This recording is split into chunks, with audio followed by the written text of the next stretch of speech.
Welcome to the Filmistines, the podcast where we discuss all things movies. Join us as we dive deep into the latest releases, revisit classic films, and explore the art of cinema. Whether you're a film fanatic or just love a good flick, we've got you covered. From Hollywood blockbusters to indie gems, we'll be breaking down the storytelling, cinematography, and everything in between. So grab some popcorn, sit back, and get ready for some cinematic magic. If you like what you hear, please consider subscribing to our Patreon at patreon.com/Filmistines. We offer tiers at the $1, $5, and $20 level, where the $5 tier will grant the ability to request films for future episodes. This is the Filmistines, where movies are more than just entertainment, they're an experience. And welcome back to another episode of the Filmistines. Thanks for tuning in. We're happy to have you here today. Thank you for sacrificing some of your precious time to be here today to listen to this brief analysis of a movie that you've never heard of. I'm joined today by my Vuv-lovin' friend, Lucy. Welcome. How are you? Can't complain. That's good. That's Thanks. good to hear. Thanks for having me on today's episode. You're welcome. I'm glad you could be here. You can join us every Monday, Wednesday, and Friday for brand new episodes of the Filmistines covering all sorts of movies, including the recent Talk to Me, Strays, Teenage Mutant Ninja Turtles, the new one, of course, Troll Hunter, the old one, of course, The Last Voyage of Demeter, all very fine films, with the exception of Strays. Don't watch it. Listen to the episode. Don't watch the movie. Yeah, it's a short episode, probably our shortest episode to date, actually.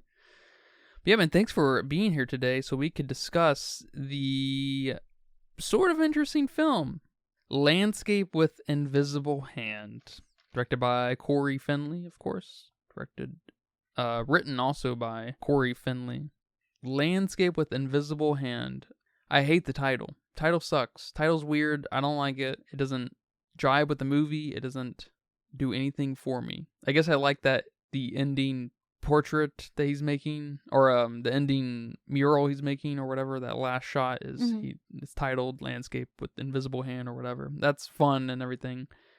But it's a terrible title for a movie. I agree. I didn't understand the title.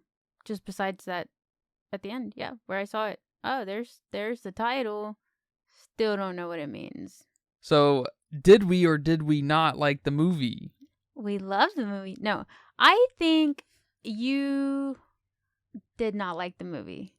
I think that you wanted to like the movie, but you didn't. Like, there was something there that had to be said, but it wasn't said, and you didn't like that. I think you thought this movie was boring.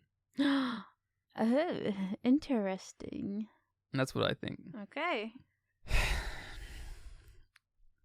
This movie has an identity crisis.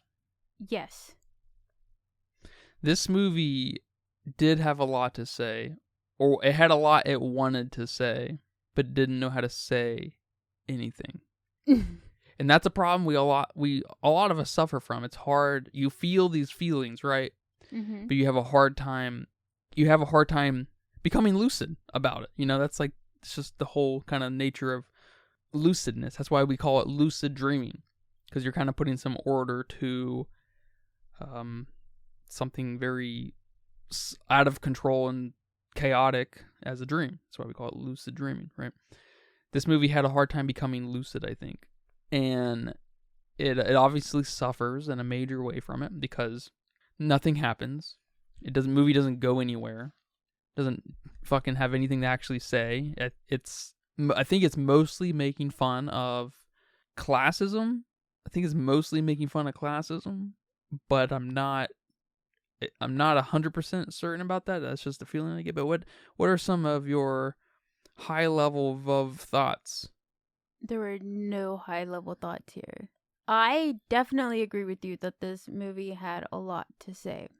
I think it tried to say something about classism and love and capitalism and art and abandonment and kind of like, don't fuck with me.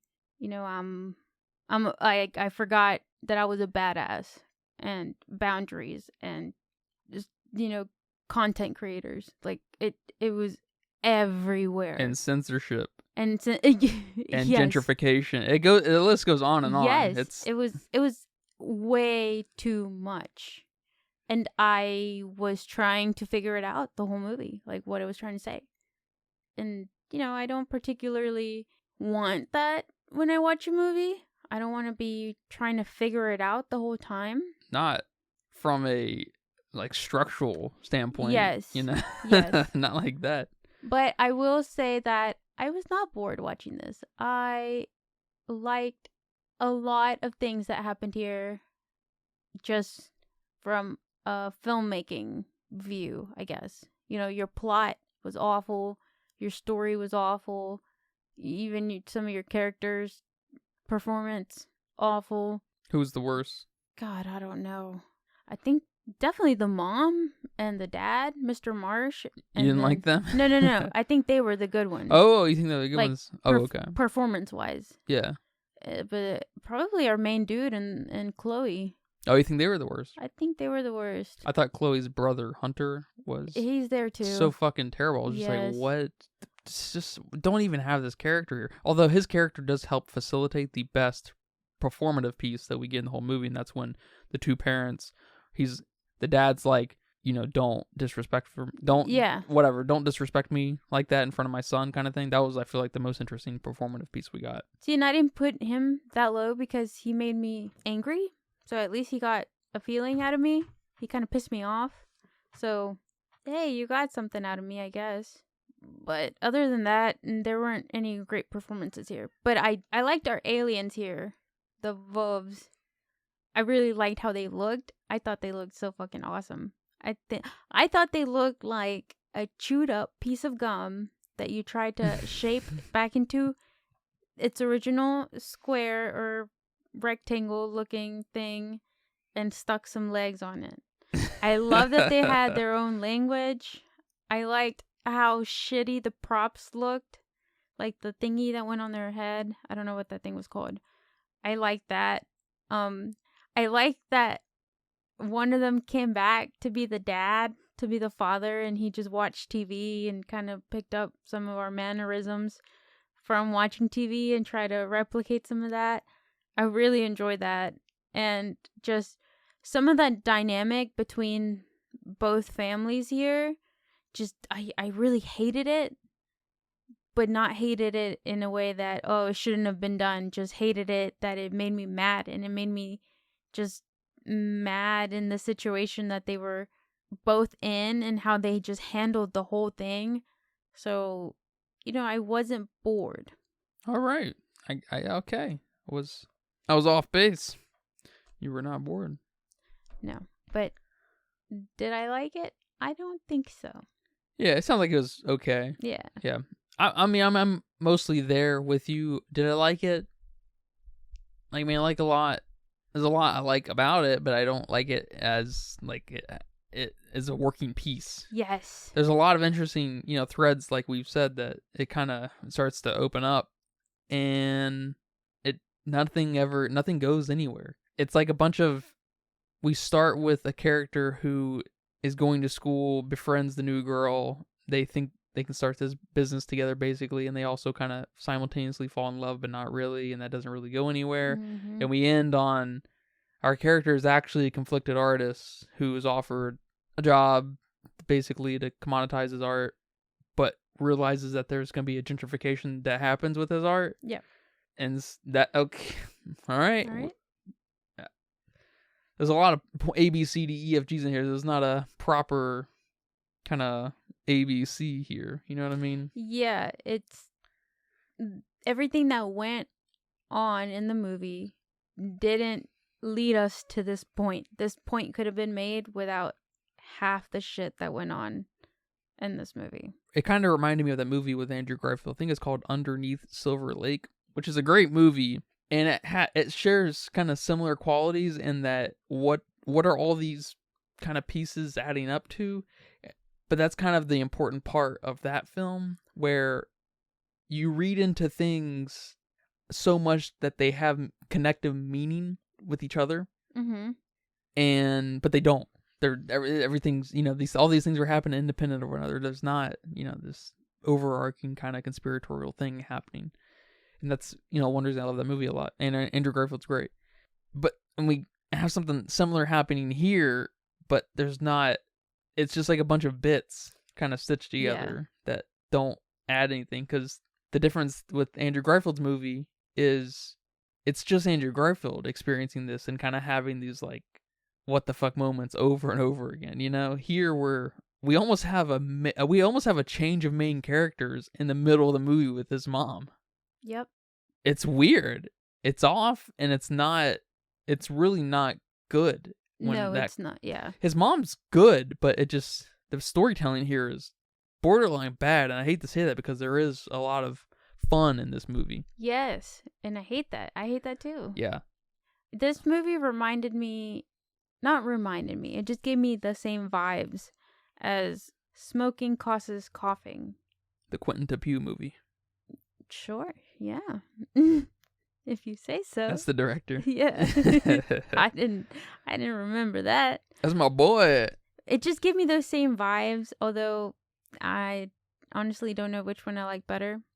Probably that one because of the weird short stories. Yeah, but it's also in there. It's the vignette style thing that's happening there, and it's an overt comedy. Yes. It's stupid as stupid gets, yes. And that's. But here it takes itself a little too serious. Is that what it is? I think so. Our main character especially is taking himself too serious. Mm-hmm. Now, of course, the dad living in his basement and stuff, if he was our main character, maybe it would be kind of more overtly a comedy, right? Yes. Especially when he put the wig on and stuff. I was just hilarious. like, this is good. Like we're at the tail end of this movie. Like, what the fuck? Like, why isn't he the main character? His whole classism and relativism. Well, I guess the relativism lives with our main character, Adam, right? His name is. And which is definitely the most interesting part of the movie to me that's like the smallest thread we go down, his relativism. That's because we only get it through internal conflict with him. We don't explore it in any meaningful way other than, all right, I don't like my art being gentrified. It's like, all right, what are you saying? You're taking yourself a little too serious for me to laugh at this and be like, ha ha, fuck corporatism, Yes. It sounds like, I don't know, it's not giving me enough of anything on his side for me to say, I don't know. I'm just like, so what the fuck? It's such a kind of frustrating movie, I guess, in that way. Which is funny because that was probably my favorite part of the film when they drew those like, they weren't googly eyes, but might as well been faces on his art. Yeah, and it's a great part. That was hilarious. That was so funny. But then you didn't. I don't know. I don't know. What it just ends basically. I would have rather it had just ended right before that, where he entered into the big meteor or asteroid-looking ship type thing where they're all fucking residing, and that just ended right there. That would have been fine with me. Where we just boop. Done. But instead, I almost feel like we should have gotten a hand over fist message when he got back with his mom, being like, you know what, yada yada yada about being a human, and sacrificing my soul for the man and whatever, something. Yeah. I'm like, oh, okay, that's a little heavy handed, but at this point I'm fine with I'll that. Welcome it. Yeah. I wish it would have ended a little bit after that. Because I love seeing them do that to his picture so much. I loved it. But then, we see what they did. And then the Vov is like, go ahead and tell everybody about why you drew this. And then then he's like, and then end. I could see that. You know what that reminds me of? What? Sorry to bother you. That kind of ending. Yes. I thought that's where they were going to go. But nope, they kept it going, and he just stumbled around trying to find words and came home and then did the weird shit with the invisible hand, I guess. Like, okay, all right, well, See, and I guess it's worth bringing up now. So the invisible hand is this economic principle. Okay, it's this implication that there is this economic kind of equilibrium between people's desires and self-interests and the market. and it just helps proliferate ideas and products, and it helps make a decentralized market grow in some kind of positive way. Okay. Okay. And so that's fine. That's economics 101. That's very fundamental.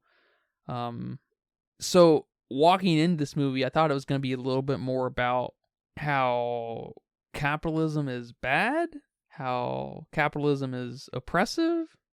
You know what I'm saying? Or something like that. I thought we were going to get a little bit more of a commentary on the predatory nature of capitalism, these kinds of things.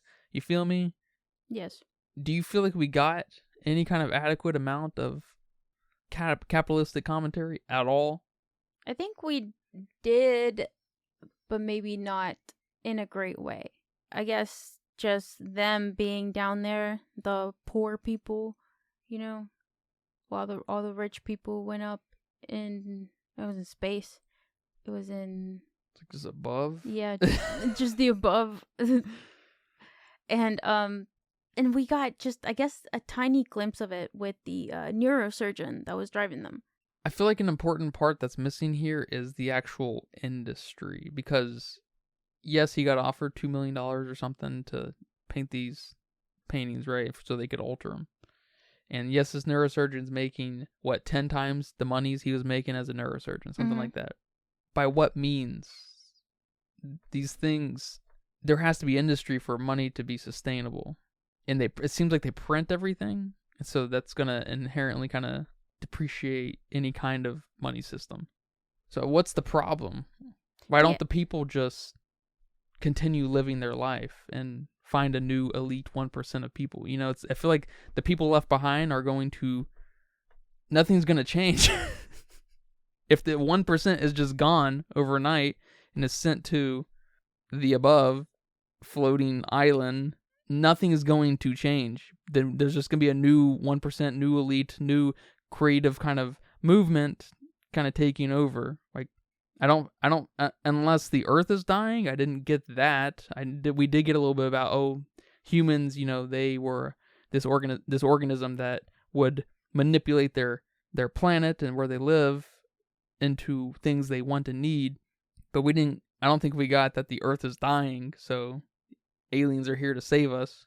So I don't understand why humans don't just continue like any other day.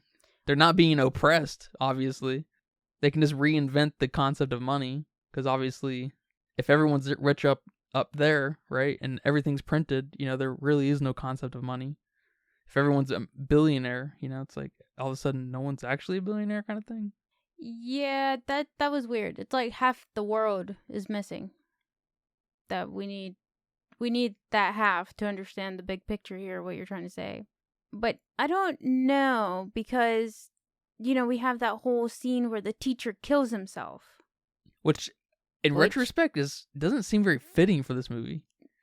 No, and that's how the movie basically starts out. So, which is cool.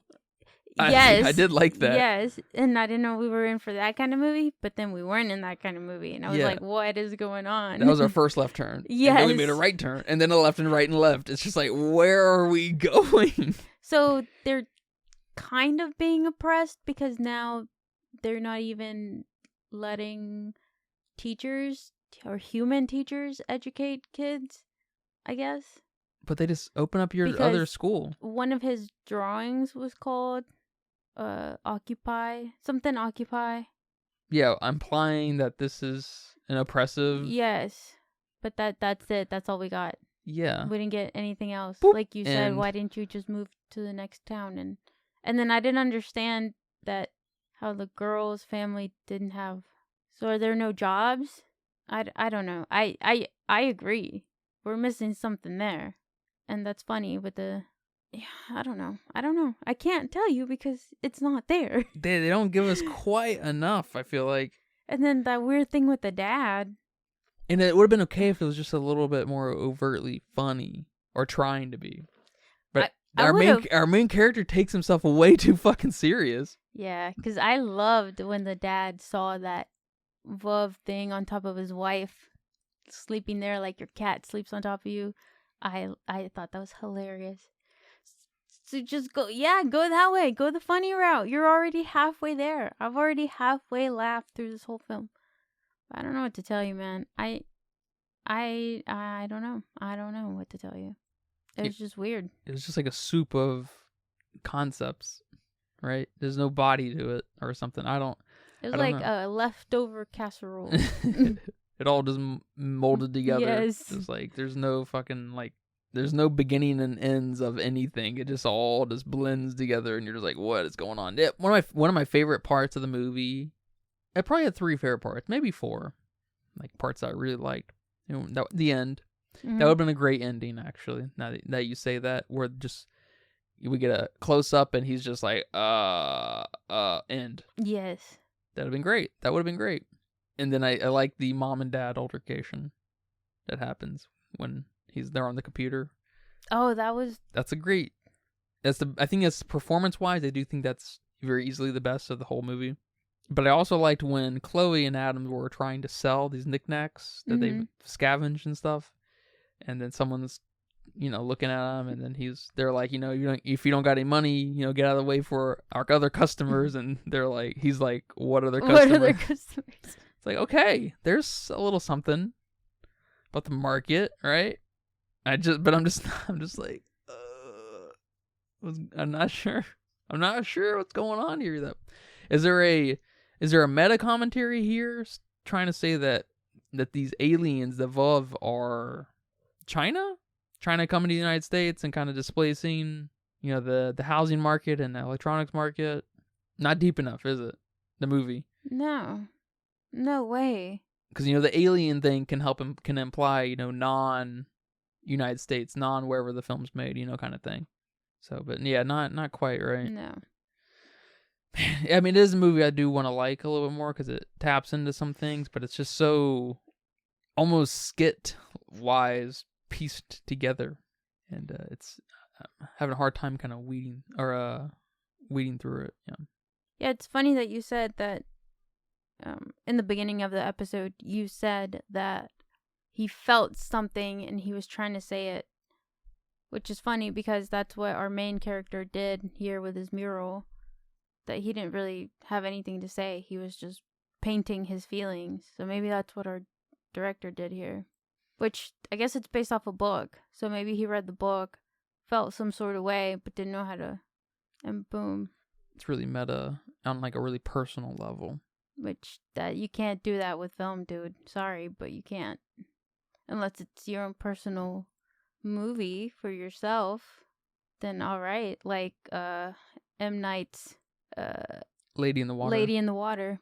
It's like, all right, you confused the shit out of me, but okay, cool. Yeah, it's a good point. It's a really good point. And it does even further damage the movie, I think, because of how serious our main character is. So our director, that would maybe imply that our director here is being a little more serious than he might even let on. Even maybe the funny is actually a cynical, but it's true kind of thing. It's just like, oh no. Yeah, it's just not enough here for us to. He's reminding me of I'm 14 and I'm deep subreddit where it's for 14-year-olds who post, memes and aphorisms that are, deep, whatever the fuck that means. That's kind of what I'm getting from this movie. Yeah, he should have stuck with one of the many threads, and he probably could have had a really interesting movie happening here. I would have really liked the thread of these aliens are really interested in the humanities, and especially love and the human dynamic, the human relationship with one another. That would have been a really cool thread to just have throughout the whole movie. Yeah, I thought this was good after like their little content thing failed. Adam and Chloe's little content thing about love failed. I thought when the mom went down there and she was, telling him about there's no stronger love than a mother's love. I thought her and the son were gonna start a content thing. I did too. And that's how they were gonna pay off the debt, but they didn't go there. I was like, oh, all right. No, instead they give you one of their own to come live with you.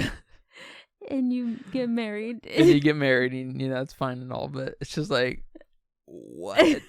So it's there may be some there's something deeply interesting in you saying something about Adam kind of echoing what the director here is doing.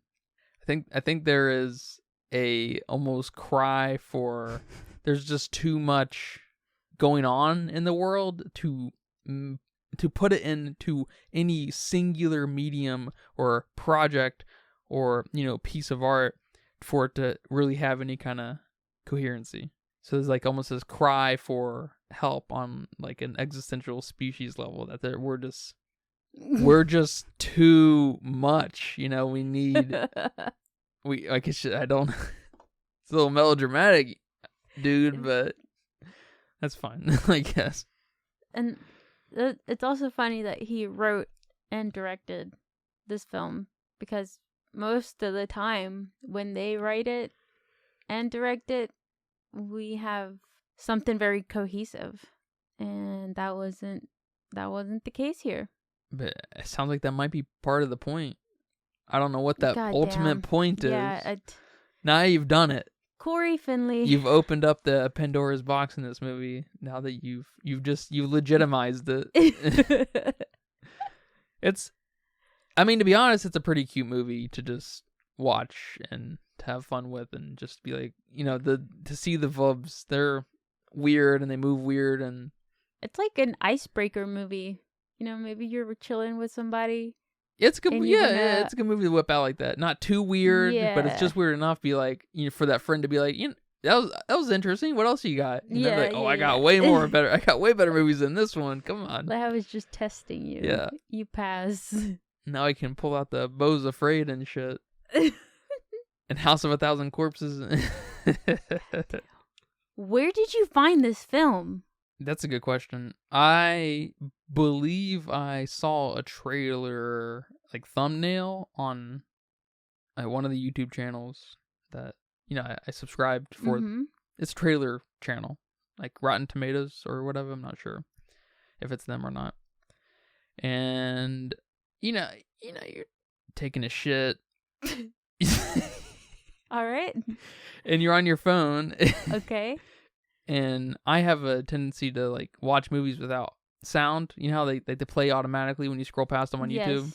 And I'll like start a trailer, watch the first 15 seconds, and if it looks mildly interesting, I will add it to my letterbox and store it away.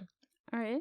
And I guess a few weeks ago, I saw this one, and it got added away, and then it popped up again in my life, and I was like, all right, time to watch this one. Because, upon, after some research, not many people have seen this film. It's did terrible in the box office. I couldn't find anything on this film. There's no budget talk that I've seen. So, what's your budget? Yes. Well, now I feel like I was very, very, very generous. What do you think? 5 million? I don't think 5 million's probably all that far off, to be honest. I just thought there was a lot of there were a lot of very simple sets happening here. CG. And the CG was pretty low key as well. So it's hard to say. I'll update you if that ever pops up, but all right. If I had to guess, I'd probably be right there with you. 5 million sounds about right. I don't know, man. There was nothing here, absolutely nothing. So I nothing in the movie. There was nothing in the movie, but out there in the world, I couldn't find much on this movie. Yeah, I don't know. So I don't know either. It reminds me of one of these. Got a better way of putting it. Someone who just fucking continues out their ass to play devil's advocate. And you're just like, what do you fucking believe in? That kind of thing. That's maybe a better way to put it. Yes. But someone who plays devil's advocate a little bit too much, and you're just like, what's going on in your head? How do you feel? Why do you just want to be so provocative? That's what it feels like. Yeah. Do you have anything else left to say for me? Nope. I've said it all. Yeah, man. Well, with all that said, what do you think of the movie poster? It's kind of cute. I like that the Vov is there. He's our centerpiece. So that's already like weird as fuck. And he's in a desk chair. But it's not a modern desk chair. It looks old. So I like that. And I don't know how I feel about the clouds. And it says they come for our love.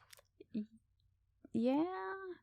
Okay. I just, again, I wish that's the angle they just ran with. Yeah. That would have been fun. We could have continued with the Adam Chloe thing, or we could start with the Adam Chloe thing a little bit, you know? That would have ended in some other way, probably, but we could have still landed with the little Vov living with Adam. That would have been, and we could just played that up a little bit more. All right. And then we could have just played off of this reality TV thing that we're all very much obsessed with. Didn't you say that, like, oh, what if it falls in love with the mom? Or if they fall in love with it. Or yeah, or something. Yeah. That would have even been, yeah. That'd be cool. Better. Yeah.